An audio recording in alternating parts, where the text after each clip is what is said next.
What's up, y'all? Here eating one of them Pilot Special soups. 130 calories per cup. Not bad. And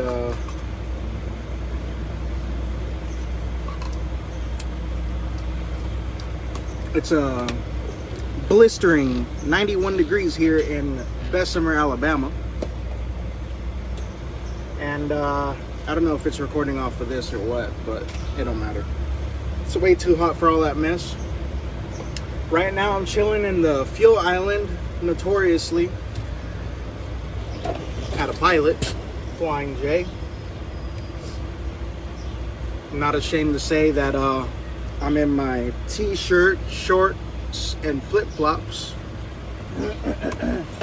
And of course, I got my tennis shoes here, some pants, and one of these jackets, and the pants match, obviously.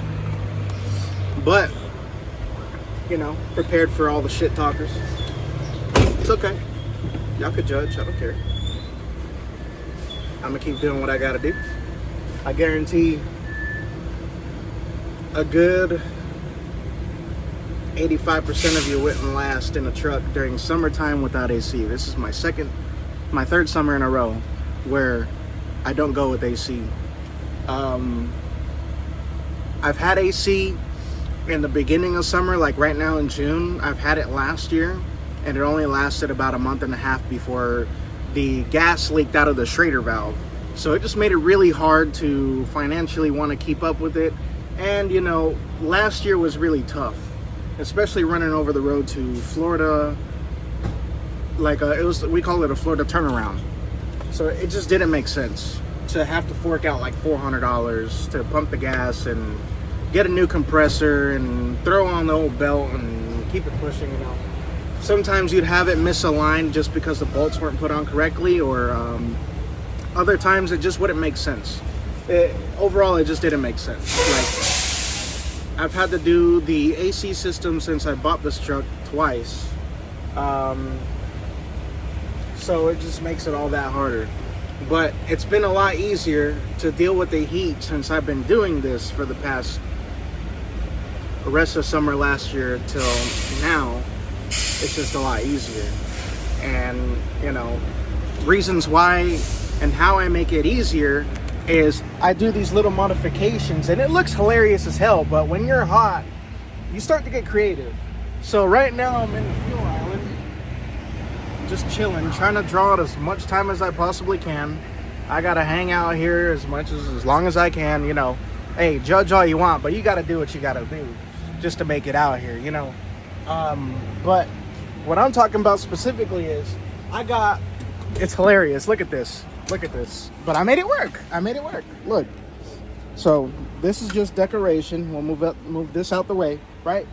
I got the piece of an air freshener right here, right? Like one of these, holding this in a certain direction in these little fins. And then I got a glove from like my compartment up here where I have a whole bunch of gloves if I don't want to get dirty or like battery acid or whatever, right?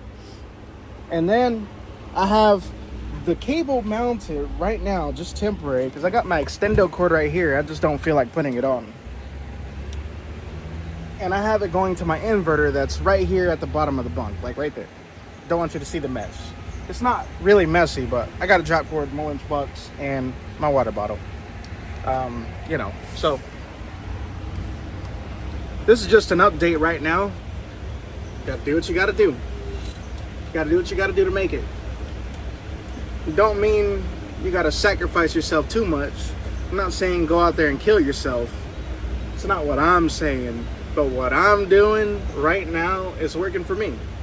And I know that there are many, many others that would literally quit just because something like this isn't making their work good. And I understand. That's understandable. I believe that that's very valid.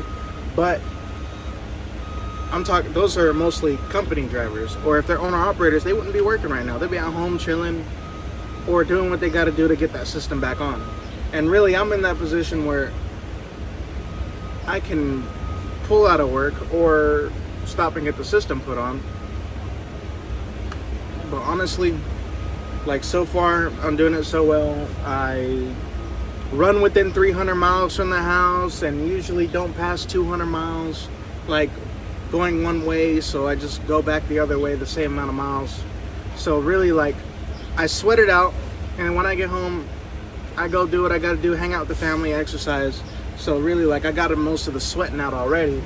And I try to avoid eating junk out here. I stay hydrated with water. Yes, this is water, not Sprite. Ice water. So it really helps out too. There's a lot of people out here that make a lot of poor choices. And, you know, I guess you could say that where I'm at right now, like how I'm doing it, yeah, it may be a poor choice to some, but for me, I don't really care. And like I said, it's working. So it looks like this spot isn't working though, because I might have to move. I might have to. And no, I am not that asshole that blocks the fuel island. I may jump out the truck when someone's in front of me at the fuel island. I might be at the pump and someone in front of me. I might look like the asshole when I come outside and they just left when I walk in that door in the store. But hey, I'm not that asshole. So if someone's gonna pull behind me, I'm not gonna have that I don't give a fuck mentality, because I know people gotta get in and get out. For me, I'm chilling here because I have to wait. Got one of those strict appointment kind of deals, and it just makes it a little bit, you know, just a little bit tougher to handle.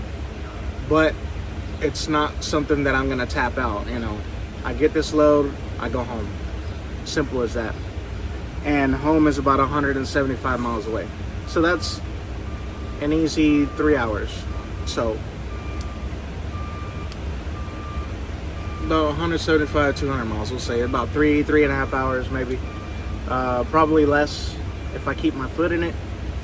You know, this is my truck. Nobody else owns it, me. I do. No payment, nothing. As you can tell, it's older. I'm making it work.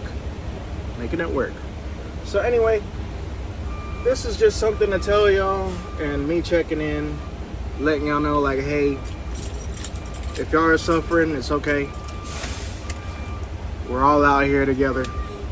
And if you're thinking about quitting, I mean, if you want to quit. But I say, let's keep it pushing and try not to sacrifice yourself too much.